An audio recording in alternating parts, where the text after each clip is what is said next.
दिल्ली का भूली भटियारी महल। भारत की राजधानी दिल्ली में एक ऐसा महल है जिसे लोग भूतिया मानते हैं। भूली भटियारी का महल, जो कि दिल्ली के सेंट्रल रिज फॉरेस्ट एरिया में मौजूद है। कई लोगों ने वहां अजीबोगरीब चीजें एक्सपीरियंस की हैं।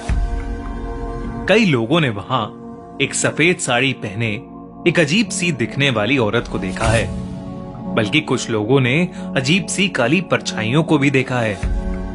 कभी किसी के चीखने की आवाजें, तो कभी हवा का एकदम से रुक जाना, जिससे कई लोगों को वहां सांस लेने में तकलीफ भी हुई है। कई लोग मानते हैं कि यहां एक रानी की आत्मा भटकती है। भूली भटियारी के महल के सिक्योरिटी के लिए भी वहां आज तक कभी कोई भी गार्ड रात में टिक नहीं पाया है। रोज शाम होते ही वहां पुलिस बैरिकेडिंग करना शुरू कर देती है। किसी का भी वहां अंधेरा होने के बाद जाना मना है। लेकिन अर्पित और उसके दोस्त कार्तिक और शिखर उस महल के बारे में कुछ नहीं जानते थे। वो तीनों हर संडे अपनी साइकिल्स लेकर शाम को साइकिलिंग राइड्स पर जाया करते थे। उन्होंने अपनी साइकिल्स पर लगभग पूरी दिल्ली घूम ली थी। पर एक संडे शाम वो दिल्ली के सेंट्रल रिज वाली रोड पर साइकिल चलाते चलाते एक अजीब सी सुनसान सी जगह पर पहुंच गए थे। अर्पित को वहां एक पुराना महल दिखा, तो वो वहीं रुक गया और उस महल को बड़े ध्यान से देखने लगा। अर्पित को देखकर कार्तिक और शिखर भी वहां रुक गए। उस महल के पास ठंडी हवा चल रही थी। पसीनों में तर तीनों दोस्त वहीं रुक गए और वहीं आराम करने लगे। अर्पित को वो पुराना महल बड़ा अच्छा लग रहा था, तो वो उसके अंदर चला गया। कार्तिक और शिखर वहीं बाहर खड़े महल के साथ अपनी फोटोज खींचने लगे। कार्तिक ने जैसे ही शिखर की फोटो खींची, शिखर को बुरी तरह खांसी शुरू हो गई। कार्तिक ने शिखर को पानी दिया और अपने फोन को देखने लगा। उसे फोन के कैमरा में खींची गई फोटो में दिखा कि कोई काली सी परछाई शिखर के गले को दबा रही थी। ये देखकर कार्तिक घबरा उठा। उसने जैसे ही ये बात शिखर को बताने के लिए अपना सर उठाया, उसने देखा कि शिखर वहां कहीं नहीं था। तभी कार्तिक को महल के अंदर से अर्पित के चीखने की आवाज आई। कार्तिक भागा भागा महल के अंदर चला गया। शाम ढल रही थी और अंधेरा होने आया था। उस महल के आसपास सिर्फ जंगल था और बड़ी बड़ी दीवारें। गिद्ध भी चारों तरफ मंडरा रहे थे। ऐसे में अर्पित और शिखर दोनों का ही अचानक गायब हो जाना कार्तिक को डरा रहा था। पर कार्तिक को अभी भी नहीं पता था कि वो दिल्ली के भूली भटियारी महल में था, जिसे लोग भूत महल भी कहते थे। कार्तिक सहमा हुआ उस महल के अंदर अर्पित और शिखर को ढूंढ रहा था। अर्पित, अर्पित, शिखर। उसने कई बार दोनों को आवाजें लगाई, पर सामने से कोई जवाब नहीं आया। तभी अचानक उसे किसी के रोने की आवाज आई।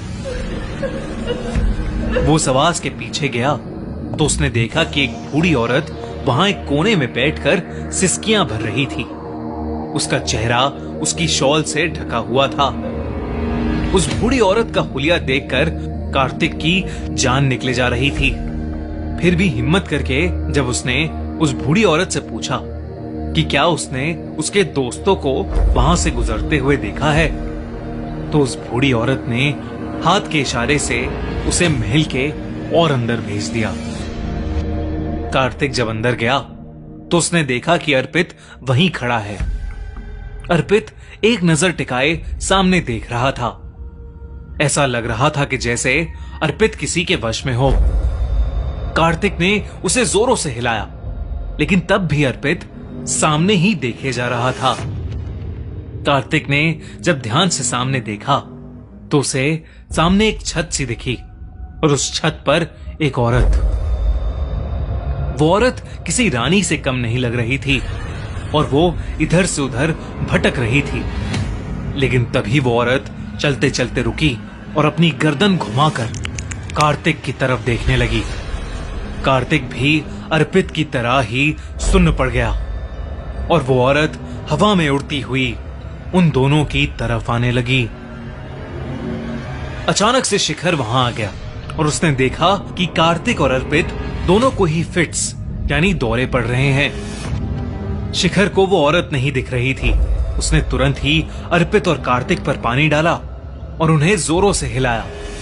तब जाकर कार्तिक और अर्पित को होश आया।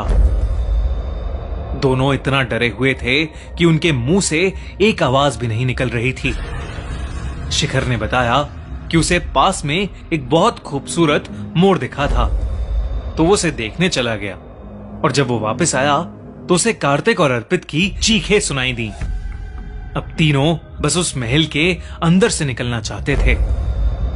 वो तेजी से बाहर की ओर भागे, पर दरवाजे पर वो बूढ़ी औरत अभी भी खड़ी थी।